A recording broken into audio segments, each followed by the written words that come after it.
পাণ্ডবা নির্জলা একাদশী হিন্দু সনাতন ধর্মের মানুষের মাসে দুটো করে একাদশী পড়ে। তাও বলে রাখি, অনেকে বলে কখন থেকে একাদশী শুরু করব। আপনি পারলে যে নির্জলা একাদশী আসছে ওই একাদশী থেকে শুরু করুন। জীবনে কেউ যদি একাদশী করতে না পেরেছেন তবে আগে একটা একাদশী আপনারা করুন। এই একাদশীটার নাম কি? পাণ্ডবা নির্জলা একাদশী। মহর্ষি ব্যাসদেবকে প্রশ্ন করছেন, পঞ্চপাণ্ডব বলছে আমরা তো একাদশী করি, কিন্তু আমাদের মধ্যে একটা ভাই করতে পারে না। কে? না ভীম। ও মায়েরা, ভীম খেতে যত ভালোবাসে খাওয়াতেও তত ভালোবাসে। আমাদের সমাজে ভীমের মতো অনেক মানুষ আছে, দেখবেন খালি খেয়েই যায়, খালি করতে জানে না। খালি মানে কি? মাঝে মাঝে উপবাস করতে জানে না। তো ভীম বলল যে আমি কি করলে আমার উদ্ধার হবে? বলল তুমি পাণ্ডবা নির্জলা একাদশী, মানে যেটা শুক্লপক্ষের একাদশী, তাই তো? শুক্লপক্ষের একাদশী মাথায় রাখুন মায়েরা, ওটার নাম হচ্ছে পাণ্ডবা নির্জলা একাদশী। ওই একাদশী যদি কেউ করতে পারেন তাহলে 12 মাসে আর একাদশী করবার আপনার দরকার হবে না। যিনি করতে পারেন না তার জন্য বলা হলো, আর যিনি করতে পারেন তিনি প্রতিনিয়ত করেই যাবেন। আর যদি কেউ করতে না পারেন, এই দেখুন ভীমের পেটের ভেতরে ব্রিক নামক একটা অগ্নি ছিল, এত ক্ষুধা যে খিদে সহ্য করতে পারতো না। এই জন্যে আপনার লক্ষ্য করুন, একটা দিনই ভীম নির্জলা একাদশী করেছিল। আপনারা পাণ্ডবা নির্জলা একাদশী করবেন। এইদিকে যদি পারেন নির্জলা করবেন, যদি না পারেন একটু দুধ খাবেন, সবজি খাবেন, ফল খাবেন। মায়েরা, একাদশীর দিনে ব্রাহ্মণ বৈষ্ণবকে কিছু দান দিতে হয়, একাদশীর দিনে গীতা পড়তে হয়, একাদশীর দিনে শুদ্ধ আচার রাখতে হয়, একাদশীর আগের দিনে ব্রাশ করে নিতে হয়। এইদিকে আপনি একাদশীর সকালে ব্রাশ করতে পারবেন না, তার আগের দিনে করবেন। কেন? যে পেস্টটা আপনি ব্রাশ করছেন ওর মধ্যে লবণ থাকে, ওই লবণযুক্ত পেস্ট করলে আপনার একাদশী হলো না। আপনাকে সন্দক লবণ খেতে হবে। যারা একাদশী করেন তারা জানেন। আর জিভ ছোলা কিন্তু সকালবেলায় নয়, আগের দিন রাত্রিবেলায়। কেন? জিভটা ছুললে জিভে যদি রক্ত বেড়ে যায়, জিভ কেটে যায়, তবে আপনার একাদশী হবে না। তাই বারবার বললাম, আগামী আপনার নির্জলা একাদশী পালন করুন। বলুন একাদশী মহারানী কি। একাদশী কেউ করলে সমস্ত তীর্থের ফল আপনারা লাভ করতে পারবেন। বলুন একাদশী মহারানী কি। কারো অভিশাপ কুড়িয়ে নেবেন না। ও মায়েরা, যার অভিশাপ কাজে লাগে না। মুচি সাপে গরু মরে, এটা কথা আছে না? যার অভিশাপ কাজে লাগে না। শাশুড়ি বউয়ে ঝগড়া হচ্ছে, শাশুড়ি বৌমাকে বলছে তোমার চোখ দুটো খসে পড়ো, আর বৌমা তখন বলছে তোমার ঠ্যাং দুটো খসে। ওর ঠ্যাংও খসছে না, ওর চোখও খসছে না। কেন? দুজনেই তো অভক্ত। কিন্তু বৈষ্ণব যদি অভিশাপ দেয়, ব্রাহ্মণ যদি অভিশাপ দিয়ে দেয়, বাবা আপনার জীবনে লাগতে পারে। আমাদের সমাজে 4 জন অভিশাপ ভোগ করছে। শাস্ত্রের কথা যারা শুনবেন তারা মন দিয়ে শুনুন। আমাদের সমাজে 4 জন অভিশাপ ভোগ করছে, একজন আশীর্বাদ পাচ্ছে। কার অভিশাপ? মা সীতার অভিশাপ। তাকান, রামচন্দ্র, সীতা এবং লক্ষ্মণ 3 জনে বনে গেল। তাকান, দশরথের মৃত্যু হলো, খবর দেওয়া হলো দশরথ মারা গেছে। মায়েরা, ছেলে যদি খবর পায় বাবা মারা গেছে, বহু দূরে থাকে, ছেলে আসতে পারছে না, বাবার পিণ্ড দেবার ব্যবস্থা ছেলে করতে হবে। রামচন্দ্র এবং লক্ষ্মণ দুজনে মন্দিরে গেলেন, নগরে নগরে কি করতে? মা পিণ্ডের জোগাড় করতে। কিন্তু সীতাকে হঠাৎ আকাশবাণী করে বলল রাজা, তো এই যে চুল খুঁজবেন না। তাকানি দিকে কি বলল? সীতাকে আকাশবাণী করে বলল, সীতে বৌমা কি, আমার খিদে পেয়েছে। কে তুমি? আমি তোমার শ্বশুর মশাই রাজা দশরথ। আমি কি করব বাবা? আপনার পিণ্ড দেবার জন্য আপনার ছেলেরা গেছে নগরে নগরে পিণ্ডে জোগাড় করতে, আসুন তারপর দেব। রাজা দশরথ বলে উঠল, না আমাকে এখনই দাও। বলে এখানে তো কিছু নাই, কি দেবো? এইদিকে এইদিকে এইদিকে, এখানে কিছু নাই, কি দেবো? বালির পিণ্ড দাও। এখানে যারা কীর্তন শুনছেন তারা শুনে রাখুন, আপনার স্বামী আর আপনি যদি বেঁচে আছেন, আপনার ছেলে মেয়ে যদি বাড়িতে নাই, মারা গেছে নাই, আপনি আপনার স্বামীর পিণ্ড দিতে পারেন, আপনার স্বামীর সৎ কাজ আপনি করতে পারেন। এ অধিকার কোথা থেকে পেলেন? সীতা যখন থেকে তার শ্বশুর মশাইয়ের পিণ্ড, শ্বশুর মশাইয়ের পিণ্ড দিয়েছিল। যারা শুনছে তাদের শুনতে দিন, শ্বশুর মশাইয়ের পিণ্ড দিয়েছিল। আমার দিকে তাকান, তখন থেকে কিন্তু আপনারা পিণ্ড দেবার অধিকার পেয়েছেন। এইদিকে সীতা যখন বালির পিণ্ড দেবে শ্বশুর মশাইকে, 5 জনকে সাক্ষী রেখেছিল, গুনবেন আপনারা। প্রথম সাক্ষী কাকে? বটগাছ।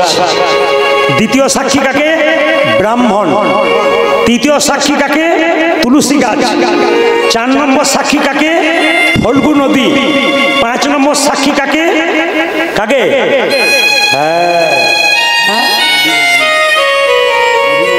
গাভী মাতাকে। আপনারা গুনবেন কিন্তু একটা একটা করে, 5 জন গুনবেন, আপনারা বলবেন 1 1 2 2 করে গুনবেন। প্রথম হচ্ছে বটবৃক্ষকে ডেকেছিল, কটা হলো? 1, জোরে বলুন। আচ্ছা, গাভী মাতাকে ডাকলো, কটা হলো? ফল্গু নদীকে ডাকলো, কটা হলো? আচ্ছা, তুলসী বৃক্ষকে ডাকলো, কটা হলো? আর ব্রাহ্মণকে ডাকলো, কটা হলো? সবাইকে বললো তোমরা সাক্ষী রইলে? হ্যাঁ মা, সাক্ষী রইলাম, তুমি শ্বশুর মশাইকে বালির পিণ্ড দিলে। রামচন্দ্র এসে বলল, সীতা তোমার হাতে বালি কেন? তুমি কি করেছিলে? আমার শ্বশুর মশাইকে পিণ্ড দিলাম। সাক্ষীকে? ওই দেখুন 5 জন দাঁড়িয়ে আছে। কে কে? একটি বট গাছ, আবার শুনবেন, একটি বট গাছ, সবসময় লক্ষ্য করুন, একটি বট গাছ, একটি ব্রাহ্মণ, গুনবেন, বট গাছ, ব্রাহ্মণ, তুলসী গাছ, গাভী, আর কে? ফল্গু নদী। এবার সবাই লক্ষ্য করুন, মায়েরা যে যেখানে বসে আছেন সবাই লক্ষ্য করুন। ব্রাহ্মণকে জিজ্ঞেস করা হলো, ব্রাহ্মণ তুমি দেখলে? ব্রাহ্মণ তুমি দেখলে? বলে হ্যাঁ আমি দেখি নাই, তুমি পিণ্ড দাও নাই। ব্রাহ্মণ যখন অস্বীকার করলো, সঙ্গে সঙ্গে অভিশাপ দিল ব্রাহ্মণকে সীতা। কি অভিশাপ দিল? ব্রাহ্মণ তুমি নিজের চোখে দেখলে যে আমি পিণ্ড দিলাম, তবু তুমি অস্বীকার করলে আমার স্বামীর কাছে, আমি তোমাকে অভিশাপ দিলাম, তুমি পুজো পাঠ করে যতই দক্ষিণা পাও তোমার পেট কোনোদিন ভরবে না। বল তাকাবেন আপনারা, তাকাবেন, কি বললাম? পেট কোনোদিন ভরবে না। আচ্ছা বাবা কিছু মনে করবেন না, এটা কিন্তু আমার কথা নয়, এটা হচ্ছে ব্রাহ্মণের প্রতি অভিশাপকার সীতা। আপনি ওখানে গল্প করেন না, একবার ধীরে ধীরে। কারেন্টটা চলে গেছে, কারেন্টটা ঠিক করুন, আমার কারেন্ট ঠিক করুন তাড়াতাড়ি। হরে কৃষ্ণ। যে যেখানে বসে আছেন, সীতা কি অভিশাপ দিল? ব্রাহ্মণ তুমি যতই পুজো পাঠ করো তোমার পেট ভরবে না, যতই। 2 নম্বর কি? ফল্গু নদীকে বলল আমি পিণ্ড দিলাম না। ফল্গু নদী বলল না তুমি দাওনি। অভিশাপ দিলে ফল্গু নদী, বর্ষাকালে সব নদীতে যখন জল অথৈবান যাবে তখন তুই শুকনো হয়ে থাকবি। যারা গয়াতে পিণ্ড প্রদান করতে গেছেন তারা দেখেছেন যে ফল্গু নদীতে জল কিন্তু নাই, হেঁটে হেঁটে কুকুর মানুষ সবাই পেরিয়ে চলে যায়। তুলসী বৃক্ষ তুমি দেখেছো? তুলসী বৃক্ষ তুমি দেখেছো? বলে না দেখি নাই। অভিশাপ দিলাম তুমি এখানে সেখানে জন্ম নেবে, তোমার মধ্যে পশু পাখিতে পায়খানা প্রস্রাব করে দেবে। দেখবেন তুলসী গাছের উপরে এত পবিত্রতা, তবু কুকুর কেন প্রস্রাব করে দেয়? একমাত্র সীতা দেবীর অভিশাপ। কটা হলো মা? 3টে। গাভীকে বলল গাভী তোমাকে অভিশাপ দিলাম। বলে কি অভিশাপ দিলে? না তোমাকে অভিশাপ দিলাম তোমার পেছন দিকটা পবিত্র হবে, মুখ দিয়ে মিথ্যা কথা বললে তোমার মুখটা অপবিত্র হবে। তাকান, মুখটা অপবিত্র মানে কি? গোবর পবিত্র হবে, গোমূত্র পবিত্র হবে, দুগ্ধ পবিত্র হবে।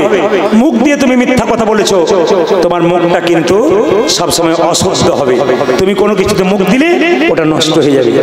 এবার অভিশাপ কাকে দিল মায়েরা? কটা হলো জোরে বলুন? গাভী হলো নাকি? ফল্গু নদী হলো, ব্রাহ্মণ হলো, তুলসী বৃক্ষ হলো, এবার বটবৃক্ষ। বটবৃক্ষ বললো হ্যাঁ আমি দেখলাম মা তুমি পিণ্ড দিয়েছ। বটবৃক্ষকে আশীর্বাদ দিল, বটবৃক্ষ তুমি অক্ষয় বটবৃক্ষ রূপে থাকবে। বলে কেন? তোমার একটা পাতা গজাবে, একটা পাতা ঝরবে।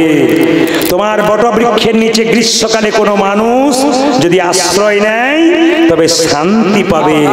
তোমার ফল যদি কেউ খায় তবে সেই ফল কি হবে মা?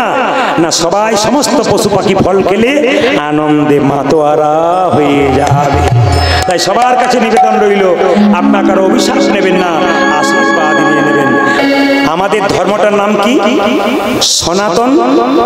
জোরে বলুন, জোরে বলবেন। সনাতন ধর্ম। আস্তে আস্তে এইদিকে। সনাতন মানে কি? আস্তে। আগে ছিল, এখন আছে, চিরকাল। জোরে বলুন, জোরে বলুন, জোরে বলুন, আস্তে। আগে ছিল, এখন আছে, চিরকাল থাকবে। মুসলিম ভাইরা রয়েছেন, আমি ওনাদের শাস্ত্র নিয়ে পড়াশোনা করি, কারণ মুসলিম গ্রামে প্রচুর গান হয় আমার। অনেক মুসলিম ভাইরা আবার কমিটিকে বলে ওনাকে আবার আনো, কেন? ধর্মটা কি বুঝিয়ে দিতে পারে। যারা মুসলিম ভাইরা এখানে আছেন, আপনাদের ধর্মের নাম কি? ইসলাম ধর্ম। ইসলাম মানে কি? আপনার যে ইসলাম ধর্মের মানুষ, আস্তে আস্তে আস্তে আস্তে এদিকে। ইসলাম মানে কি? ইসলাম মানে হচ্ছে আত্মসমর্পণ। ইসলাম একটা বাচ্চাকে নিয়ে তো গন্ডগোল। ইসলাম মানে কি? শান্তি। এই যে দেখাবেন, ইসলাম মানে কি? আত্মসমর্পণ। কার কাছে? আল্লাহর কাছে। মানে তিনি বলতে চাইছেন, আস্তে, চলতে ফিরতে খেতে শুতে উনাকে স্মরণ করো। মুসলিমদের যে ইসলাম ধর্ম তাতে বলছে চলতে ফিরতে খেতে শুতে ওনার কাছে নিজেকে সমর্পণ করে দাও। আমি দাস, তুমি প্রভু, তুমি যা করাবে আমি করব। এ কথাটা আমাদের সনাতন ধর্মে একই কথা বলছে। কি? চলতে ফিরতে খেতে শুতে আমাকে স্মরণ করো। আমি দাস, তুমি প্রভু, তুমি যা করাবে আমি তাই করব। মায়েরা, পুতুল নাচ দেখেছেন? আপনারা দেখেন পুতুলটা নাচছে, কিন্তু পুতুল নাচে নাই, উপরে একজন তার দিয়ে নাচাচ্ছে। এইদিকে এইদিকে। আপনারা আমরা কেমন? পুতুলের মতো। আমরা চলছি, ফিরছি, খাচ্ছি, শুছি, দেখছি। কার জন্যে? একমাত্র উনার জন্যে। উনি যেমন ভাবে আমাদের নড়াচ্ছেন সেরকম নড়ছি। উনি কখন যে বন্ধ করে দেবেন তার কোনো উপায় নাই।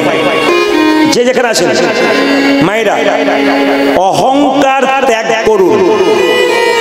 আপনি যদি পৃথিবীর মালিক হতেন তাহলে আপনার অহংকার হতো। আপনি মালিক নন, আপনি অতিথি। আপনি কবে চলে যাবেন আপনার গ্যারান্টি নাই। এই যে কীর্তন শুনতে এসছেন, বাড়ি ফিরে যাবেন, গ্যারান্টি আছে? জোরে বলুন হা না না। আচ্ছা, রাত্রিবেলায় শোবেন, সকালবেলায় চোখ খুললে আপনার সকাল হবে, না খুললে পরকাল হবে। ট্রেন আসবার সময় সিগন্যাল দেয়, আমরা জানতে পারি ট্রেন আসে। মৃত্যু আসবার সময় কোনো সিগন্যাল দেয়? যে কোনো মানুষ যে কোনো মুহূর্তে যে কোনো সময় চলে যেতে পারে। তাই যাবার আগে কিছু ভালো কাজ করে যান, যে কাজটা আপনার উপরে তোলা থাকবে। এই জন্য আমি আগেই বলেছি, আগে ব্যবহার ভালো করুন, আগে আপনি সম্মান দিতে শিখুন সবাইকে। যে সম্মান দিতে না শিখলেন আপনার ধর্ম করে কোনো লাভ নাই। আপনি যদি মানুষকে ভালোবাসতে না পারলেন, আপনাকে উপরওয়ালাকে ডেকে কোনো লাভ নেই, কোনো লাভ নেই, কিচ্ছু লাভ নেই। কেন? উনি বলছেন মানুষকে ভালোবাসো, তাহলে আমি তার মধ্যেই আছি। তাকে ভালোবাসলে আমি খুশি। কিন্তু আমরা তো মানুষকে ভালোবাসি না, খালি বিবাদ করে বেড়াই। না, ভালোবাসো সবাইকে। তুমি যখন পৃথিবী থেকে চলে যাবে, কি শ্মশানে যাও কি কবরে যাও, লোকে কি বলবে? লোকটা খুব ভালো ছিল গো, খুব ভালো মানুষ ছিল। ইনি কোথায় যাবেন? স্বর্গে, জান্নাত। আর যদি বলা হয় এই লোকটা খুব দুষ্ট ছিল, খুব বদমাশ ছিল, গেল ভালো হলো, জানবেন আপনি যাবেন নরকে। এই জন্য বাবা, ভালো কাজের ভালো ফল আছে, খারাপ কাজের খারাপ ফল আছে। নামাবেন। তুলসীর মালা যারা নিয়েছেন তাদেরকে বলে রাখি, আপনি আস্তে আস্তে, আপনি ট্রেনে যাচ্ছেন এখান থেকে কলকাতা, হঠাৎ আপনি ট্রেনে মারা গেলেন, আপনার সঙ্গে কেউ কোথাও যায়নি, আপনি একাই যাচ্ছেন, আমরাও ট্রেনে যাচ্ছিলাম, যদি আপনি মারা যান, বলবো এর কণ্ঠে তুলসীর মালা, মানে ইনি একজন ভক্ত, একে যেখানে সেখানে ফেলে দিস না, একটা স্টেশনে নামিয়ে দে, কোনো সাধুগুরু বৈষ্ণবের কৃপা হলে দেহটা সৎকার করে দেবার ব্যবস্থা। এই জন্য আমি আপনাদের কাছে আবেদন রাখবো, যে যেখানে বসে কীর্তন শুনছেন, আপনার তুলসীর মালা কণ্ঠে নেবেন। যদি কেউ মনে করেন তুলসীর মালা নিলে মাছ মাংস খাওয়া যায় না, তাহলে এক কাজ করুন, সাইকেলে ছেলে প্রথম চাপতে পারে না, বলুন তো সিটে চাপে না হাফ পেটেলে চাপে? জোরে বলবেন। হাফ পেটেলে চাপে। তা আপনারা প্রথম যদি তুলসীর মালা নিতে কেউ লজ্জা করেন, আপনারা বাজার থেকে একটা মালা কিনতে পাবেন, ওই মালাটা বেলের মালা। আপনি প্রথমে বেলের মালা পরে অভ্যাস করুন। বেলের মালা পরতে পরতে আপনার এক সময় নিজেই ইচ্ছা হবে আর বেলের মালা কেন, এবার তুলসীর মালাটাই নেই। যেমন হাফ পেটেলে ছেলে চাপতে চাপতে সিটে চাপবার ইচ্ছা হয়, সেরকম বেলের মালা নিলে আস্তে আস্তে আপনার তুলসী মালা নেবার ইচ্ছা জাগবে। এই দান দিতে দিতে আমি আপনাদের সামনে নিবেদন রাখি, যারা যারা বসে আছেন একবারে মনোনিবেশ করে শুনবেন। যিনি এখানকার মেন উদ্যোক্তা হয়ে আমার কাছে গিয়েছিলেন, তিনি একজন ইসলাম ধর্মের মানুষ। হরে কৃষ্ণ শব্দ নয়, তিনি একজন ইসলাম ধর্মের মানুষ, পল্টু দাদা।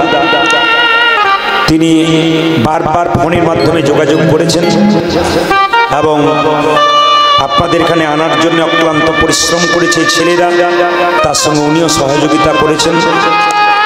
আর একজন এখানে কম বয়সের ছেলে আছে, যিনি এখানকার প্রধান সাহেব গোলাবুর রহমান, সেও পর্যন্ত এখানকার ছেলেদের খুব সাপোর্ট করেছে।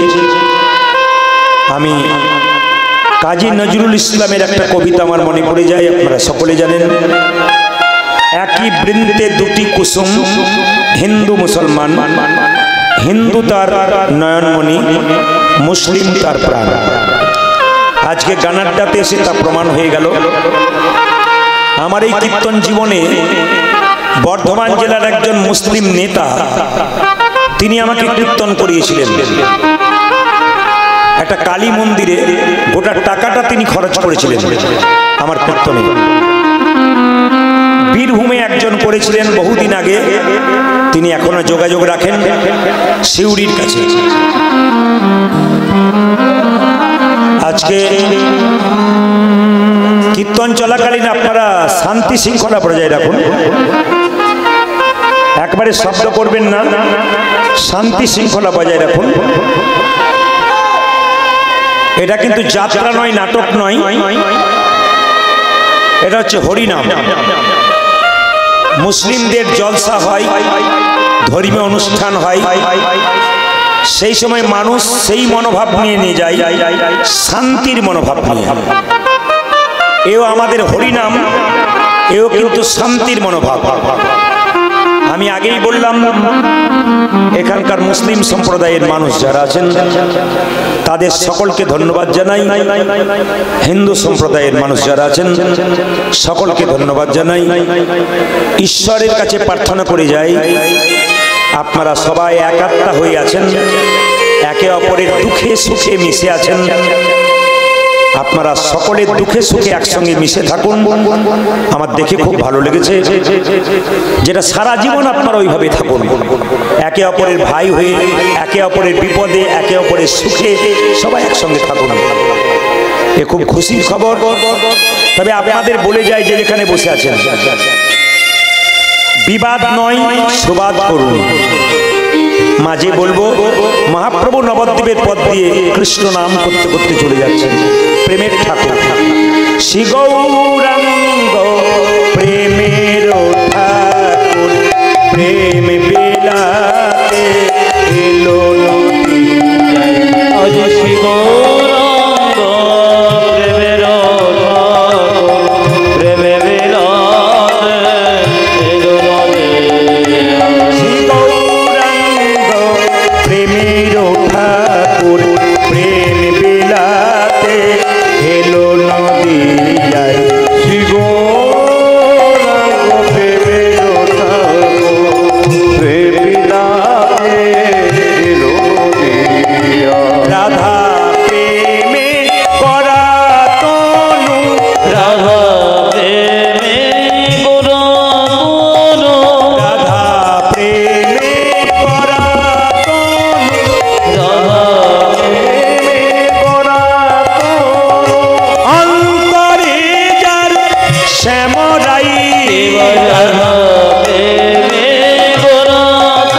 শুরু করতে একটু রাত্রি হলো।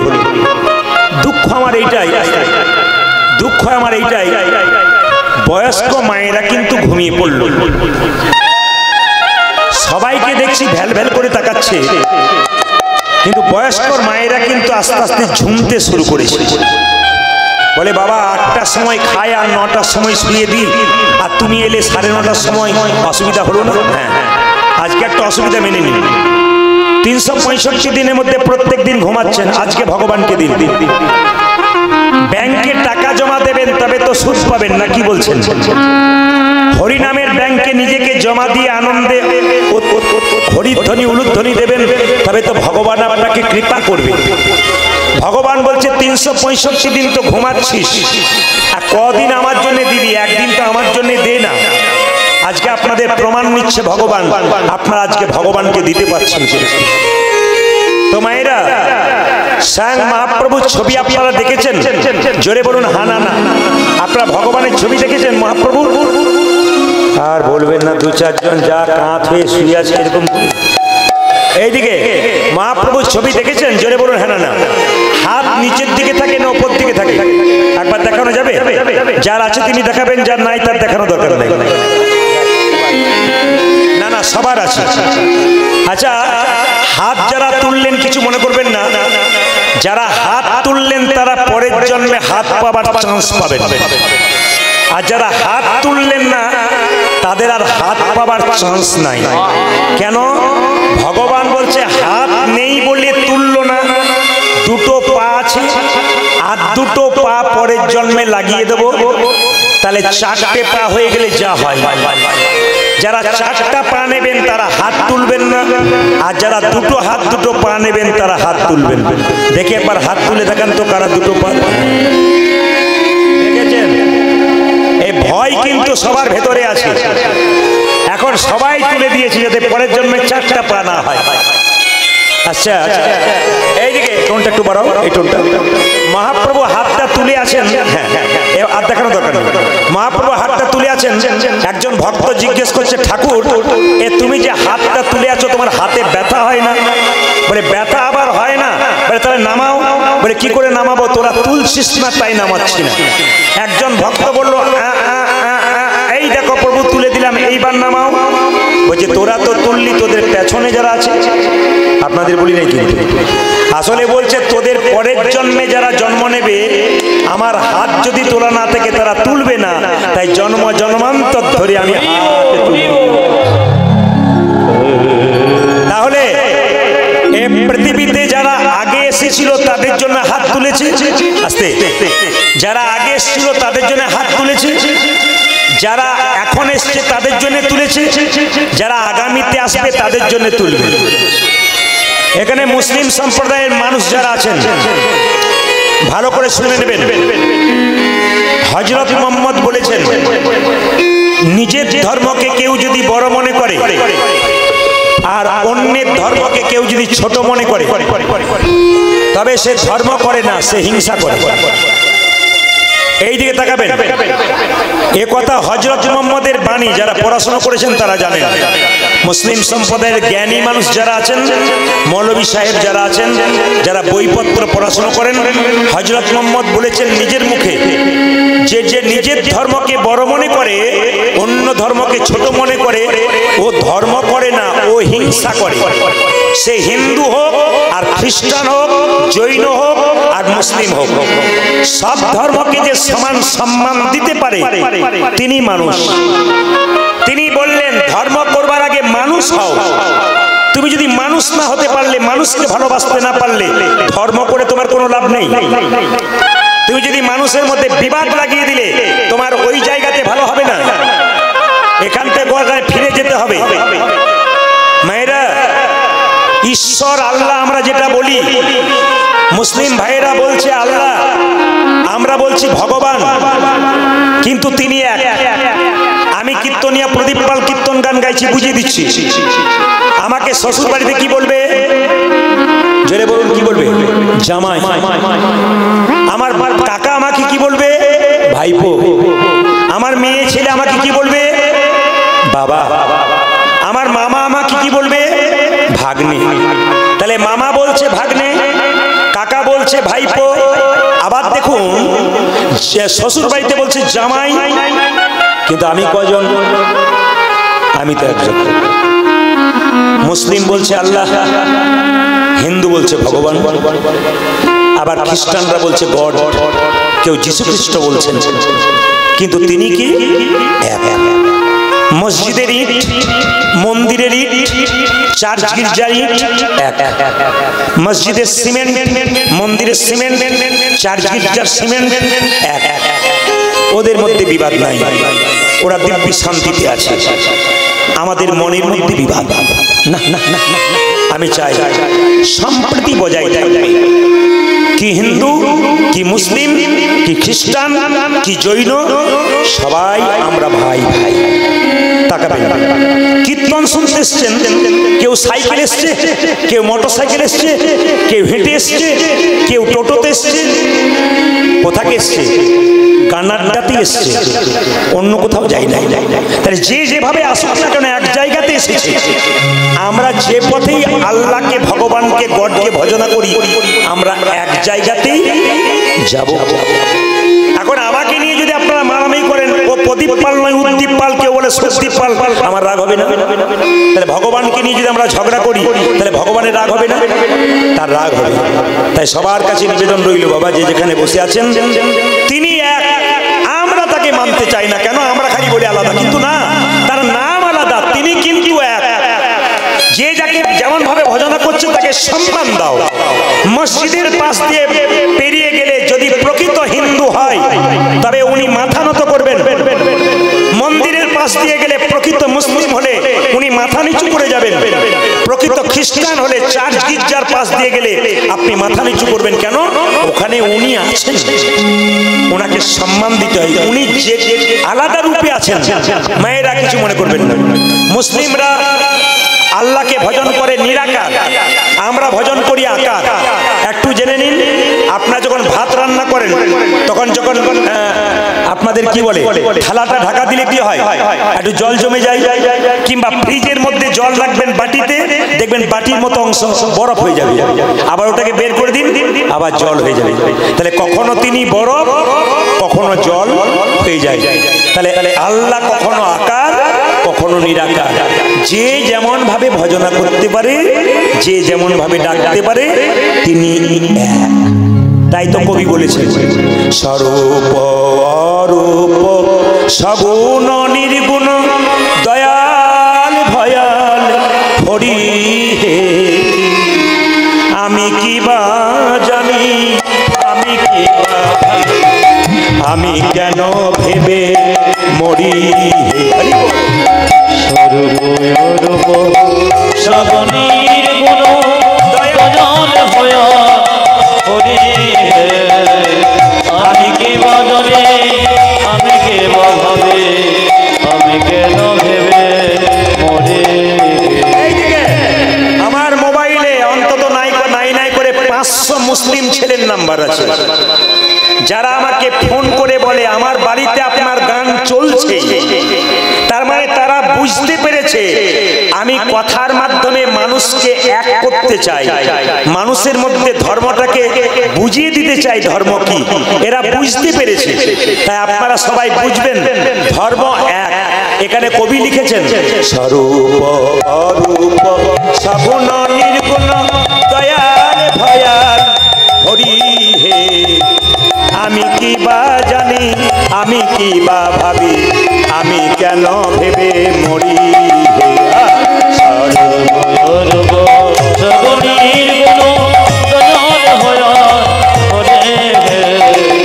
আমি কে বা জানি, আমি কে বা ভাবে, আমি কেন ভেবে মরে। প্রভু তুমি কারো কাছে আকার, কারো কাছে নিরাকার। কি রূপে এসেছি, কেমনে যাইব, তা ভাবিয়া কেন জীবন কাটা। কোন কমে যাবে? আমি কে রূপে এসেছি, কেমনে যাইব, তাহা ভাবিয়া জীবন কাটাবো। কি রূপে এসেছি, কেমনে যাইব, তা ভাবিয়া কেন জীবন কাটাবো।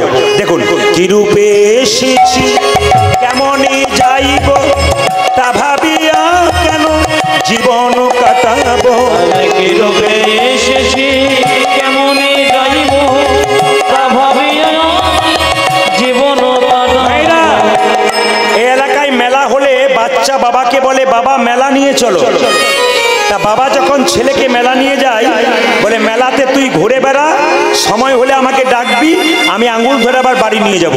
তাহলে বাড়ি থেকে বাবা ছেলেকে মেলাতে নিয়ে এলো আঙ্গুল ধরে, আবার সময়ে বাবা কিন্তু ছেলেকে বাড়ি নিয়ে যাবে।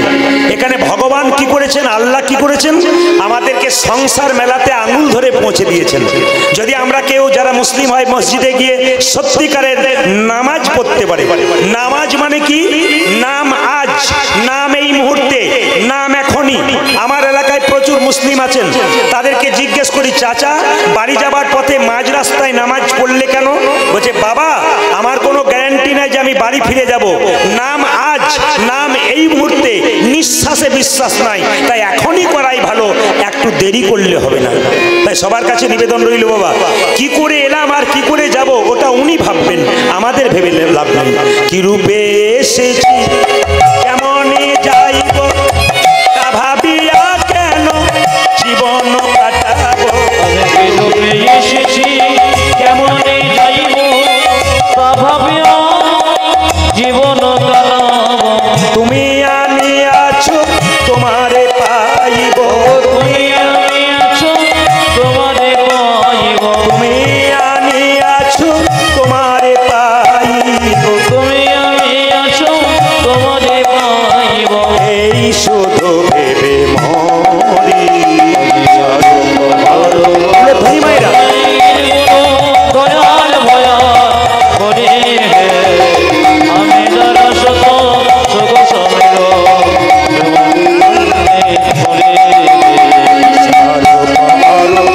সাবধানের গোনা দয়াল ভয়াল হরি হে। আমি কি ভাবি, আমি কি ভাবি, আমি কেন ভেবে মরি। ধনী মায়েরা,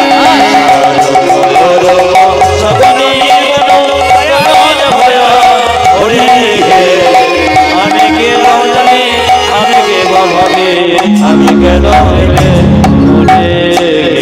একবার জোরে বলুন তো রাধা রানী কি। দোনো হাত উঠাকে বলো রাধা রানী কি। জয়টা কম হচ্ছে মনে হচ্ছে, এত জোরে বলবেন যেন চাকরা পর্যন্ত যায়। রাধা রানী কি। বেড়েছে বেড়েছে আরো বাড়বে। শ্যাম সুন্দর কি, মদন মোহন কি, হরিবাসর কি। গরম লাগছে কি? আপনারা কীর্তন চলাকালীন কেউ টাকা দিতে আসবেন না, কীর্তনে ডিস্টার্ব হয়। কীর্তনের শেষে, হ্যাঁ, আর কীর্তন চলাকালীন কেউ আসবেন না, কীর্তনে ডিস্টার্ব হয়। আচ্ছা বাবা, কয়েকটা প্রশ্নের উত্তর দিয়ে আমি গৌরচন্দ্রিকা শেষ করব। আচ্ছা, একজন রাজা 4টা প্রশ্ন করেছে। আপনারা যারা এসছেন যদি কেউ উত্তর দিতে পারেন তাহলে রাজা হবার চান্স আছে। অনেকে মনে মনে ভাবছে বলবো না, বাদ দিয়ে দেবো। অনেকে কিন্তু ভেতরে ভেতরে বলছে বলুন, বাইরে বাইরে নিনি করছে, তা বলে হবে না। ভগবান রাজা প্রশ্ন করেছে 4টা, যদি কেউ উত্তর দিতে পারে আমি রাজত্ব দিয়ে বৃন্দাবনে চলে যাব। তাহলে প্রশ্নটা বলে যাই।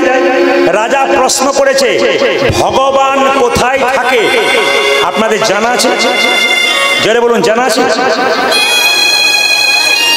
ও কেউ কেউ বলছে এইখানে, কেউ বলছে ওইখানে, কেউ বলছে ওইখানে, সব জায়গাতে বলছে। আচ্ছা বেশ, দ্বিতীয় প্রশ্ন ভগবান কি খায়? আর তৃতীয় প্রশ্ন ভগবান কখন হাসে? আর 4 নম্বর প্রশ্ন ভগবানের কাজ কি? কারো জানা আছে কি? আপনাদের জানা নাই। অন্য জায়গায় তাও বলে ভগবান কোথায় থাকে, একজন বলে একজন বলে নানা রকম যে যেমন পাচ্ছে, কিন্তু আপনারা বেশ শান্ত মেজাজের, আপনারা বলতে পারছেন না, শুনবেন। রাজা প্রশ্ন করেছে, প্রশ্নগুলো শুনুন। ভগবান কোথায় থাকে, ভগবান কি খায়, ভগবান কখন হাসে, আর ভগবানের কাজ কি? এটা আমি আজকে বলতাম না, যে আমাকে আনার মূলে এদের সঙ্গে গিয়েছিলেন তার অনুরোধে বললাম। পল্টুদা আমাকে বলেছে দাদা ওইটা একটু বলবেন, খুব ভালো জিনিস। একবার পল্টুদার জন্য একটা হাততালি দিয়ে দিন তো, উনি আপনাদের জন্য নিয়েছেন। হরে কৃষ্ণ। যে যেখানে বসে আছেন মায়েরা, যে যেখানে বসে আছেন, ভগবান কোথায় থাকে, ভগবান কি খায়, ভগবান কখন আসে, আর ভগবানের কাজ কি? চারটে প্রশ্ন। এত পণ্ডিত এলো গেল না যায় তার গোনা। রাজার যেমন প্রশ্ন তেমনি রইল উত্তর হলো। রাজার মনের মতো উত্তর হলো না, রাজার মনের মতো উত্তর হলো না। তখন মন্ত্রী গালে হাত দিয়ে যখন রাজবাড়িতে ঢুকছে, তখন দেখছে একটা ছেলে ছেঁড়া কাপড় পরে পোড়া রুটি খাচ্ছে রাস্তার ধারে। ও জিজ্ঞেস করছে মন্ত্রী, বলে কি রাজবাড়িতে ভোজ হচ্ছে নাকি? বলে কেন, তাহলে খেতাম। মন্ত্রী রেগে বলল, রাজার হলো মনের জ্বালা, এ বেটার পেটের জ্বালা, শুধু খাবে খাবে। পেট ভরে খাবি যদি চারটে প্রশ্নের উত্তর দিবি। ছেলে বলল, একবার প্রশ্নটা করো দেখি। মন্ত্রী বলল, ভগবান কোথায় থাকে? ছেলে বলল, এর মতো সহজ উত্তর আর আছে? মায়েরা, বড় বড় পণ্ডিত পড়াশোনা জানা লোক পারলো না, আর ভিখারি ছেলেটা বলছে এর মতো। দ্বিতীয় প্রশ্ন, ভগবান কি খায়? বলছে এটা তো আরো সহজ। ভগবান কখন হাসে? বলে বলবো নাকি, বলার দরকার নেই, ওখানে গিয়ে বলবি। ভগবানের কাজ কি? বলে বলে ফেলি। বলে দরকার নেই। বলে কোথায়? চল রাজবাড়িতে চল। এই বলে মায়েরা যেই না পোড়া রুটি আর ছেঁড়া কাপড় পরে রাজবাড়িতে গিয়ে ঢুকে, ওখানে কি হচ্ছে? ওখানে কি হচ্ছে? ওখানে কি হচ্ছে? ওঠা ওঠা ওঠা, বের করুন বের করুন বের করুন। কে আছে ভাই? বের করুন ওকে, বের করুন। না না, ওইখানে নয়, রাজার বাড়িতে। এরা সব উঠে পড়ে লেগেছিল, কে আছে তাকে তাড়িয়ে দেবো। না না, রাজবাড়িতে ভিখারি ছেলেটা ঢুকে গেছে। রাজা, তুই কে রে? আমি ভিখারির ছেলে। তুই কেমন ভিখারি? আমি দিন ভিখারি। আমি দিন ভিখারি, নাইকো করি, নাইকো করি, একটি পয়সা দাও। আমি দিন ভিখারি, নাইকো করি, একটি পয়সা দাও। আমি দিন ভিখারি, নাইকো করি, একটি পয়সা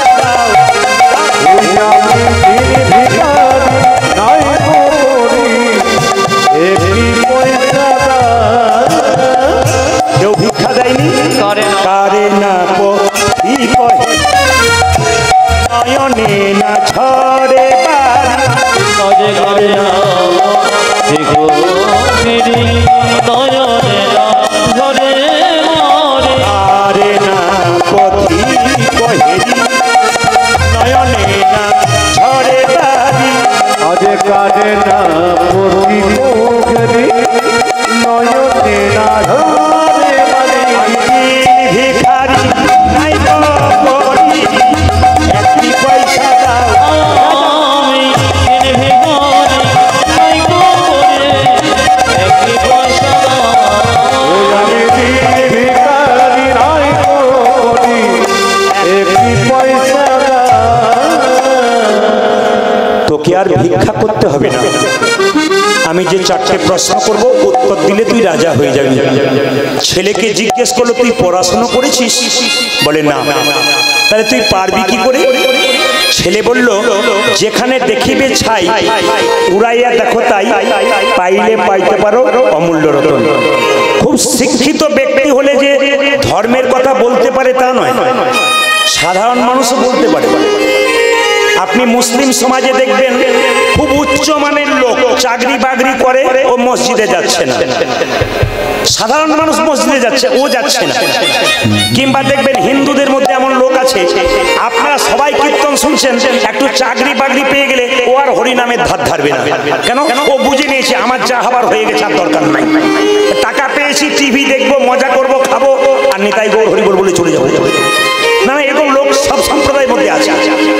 কিন্তু প্রত্যেকটি সম্প্রদায়ে যারা আছেন, যদি কেউ মসজিদে না যান, মন্দিরে না যান, তবে আপনি যে মানুষ হয়ে জন্ম নিলেন, আপনার জন্মটা বেকার হয়ে গেল। আসা যাওয়া সার হলো, কোনো লাভ হলো না। আপনি জীবনে কি শিক্ষা দিয়ে গেলেন? আপনি প্রশ্ন করতে পারেন, আমার ছেলের জন্য লাখ লাখ টাকা রেখে গেছি, ছেলেকে কেমন তৈরি করে গেলেন? এই রকম না এই রকম। যদি এই রকম তৈরি করেন তাহলে সব শেষ। আর যদি এইরকম তৈরি করেন তাহলে আপনার লাভ আছে। টাকা এই প্রথম প্রশ্ন ভগবান কোথায় থাকে? ধীরে প্রথম প্রশ্ন ভগবান কোথায় থাকে? ছেলে বলল রাজামশাই অনেকটা রাস্তা হেঁটে এলাম তো আমার গলাটা শুকিয়ে গেছে, এক গ্লাস শরবত হবে? কে আছিস রে, এক গ্লাস শরবত দিয়ে তো। এই দিয়ে তাকান, যেই না শরবতের গ্লাসটা হাতে দিয়েছে ছেলেটা জিজ্ঞেস করলো রাজামশাই এটা শরবত? হ্যাঁ। চিনি কই? রাজা বলছে মন্ত্রী এবারটা তো বেশ দারুণ, শরবত জিজ্ঞেস করছে বা চিনি কই? মায়েরা শরবত তৈরি করার পর চিনি দেখতে পান? হ্যাঁ না না, জোরে দেখতে পান? দু একজন বলছে হ্যাঁ দেখতে, চিনি দেখতে পান? চিনি দেখতে পান? তাহলে ছেলে প্রশ্ন করছে এটা যদি শরবত তবে চিনি কই? রাজা বলছে এই জন্য তুই ভিখারি নইলে প্রফেসর হতে পারতিস। বলে কেন? জলের মধ্যে চিনি আছে খালি চোখে দেখা যায় না, চুমুক দিলে বোঝা যায় চিনি আছে। ছেলে বলল রাজামশাই, আস্তে আস্তে, রাজামশাই এই গ্লাসটার মধ্যে আপনার প্রশ্নের উত্তর আছে। বলে কি? জলের মধ্যে চিনি আছে খালি চোখে দেখা যায় না, চুমুক দিলে বোঝা যায়। বিশ্ব ব্রহ্মাণ্ডের মধ্যে ভগবান বলুন আল্লাহ বলুন চিনির মতো মিশে আছে, যে যে চিনি যে ভক্তি রসে চুমুক দেয় একমাত্র সেই ভগবান।